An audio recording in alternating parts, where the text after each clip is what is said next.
that over the course of hundreds of years, they finally developed the incredible structures which are literally behind you. Mm-hmm. Can you please address this question? Absolutely. First, we look at it from a totally different perspective, from the perspective of cycles. 5 stages of the sun repeating cycles. So we reject the idea of linear evolution, that everything moves in a straight line from the primitive to the complex.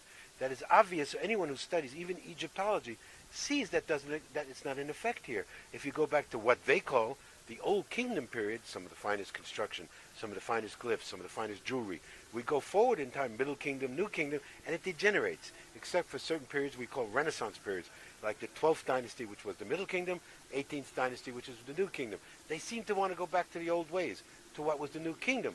So what we see in the New Kingdom is they are also trying to go back to an old way, a previous time. So Hakim gives us an idea that there were previous cycles. So what we're looking at here is pre-dynastic, prehistorical original constructions, some going back 50,000, 30,000, to the beginning of this cycle 65,000 years ago. So the structures behind me are much, much older than the one they say is newer, the step pyramid. The step pyramid is not even a true pernetter. These are pernectors behind me, houses of energy, houses of nature. The step pyramid at Saqqara is a symbolic per-ka. No one was buried there, but a symbolic tomb. That's what the so-called dynastic people began to think the pyramids were. They forgot that they were machines, that knowledge was lost. So what we see when we go out in the sites, it is the foundation of what we teach as chematology. We call it transformation of the sites. My research partner and I, Bob Votter, when we first started to work with Hakim in the late 60s, we characterized his teaching as peeling away the layers of an onion. First you have the surface layer, which is your current Islamic layer.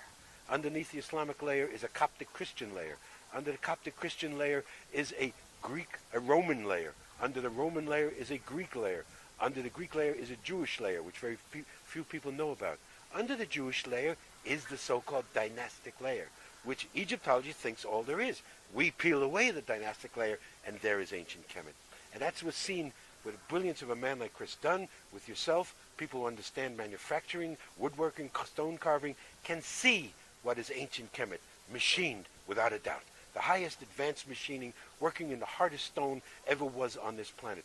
Diamond tools, carborundum, using sonic waves, using microwaves, all different advanced technologies, which we can document, not theory, not speculation, with solid evidence. And we can look right beside it with the brilliance of someone like Yusuf Awayan, who can see it.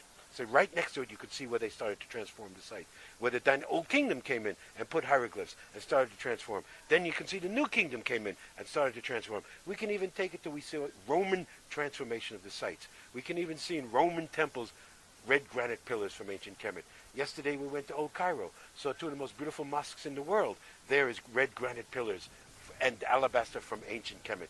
So it's obvious that every layer of culture that came in here saw the ancient Cometian civilization, the magnificent structures which we see behind us, and wanted to reuse them, transform them, put them in their culture, continuing that flow of knowledge to want to connect to the ancients. And so when we analyze the sites, we can clearly take people in the field and show the transformations. Here is the ancient, no writing, perfect flat surfaces, perfect rounded corners, radiuses on statues which are unbelievable, can only be done by bilateral symmetrically, which means that it's machined to the highest degree, highest color glosses. Chris Dunn measures tolerances of 2/10,000ths of an inch, the flattest, smoothest surface we've ever seen from any culture on this planet, yet studied. And yet we can see when other people came in and transformed, crude chopping, crude glyphs, crude changing it, and that is the basis of what we teach. Obviously, ancient civilization that was used and transformed many, many, many times in many cultures, and continuing today with the Islamic culture. He uses pieces of the stone to build mosques, to build different areas. A whole continuum for thousands and tens of thousands of years. And we can show that continuum.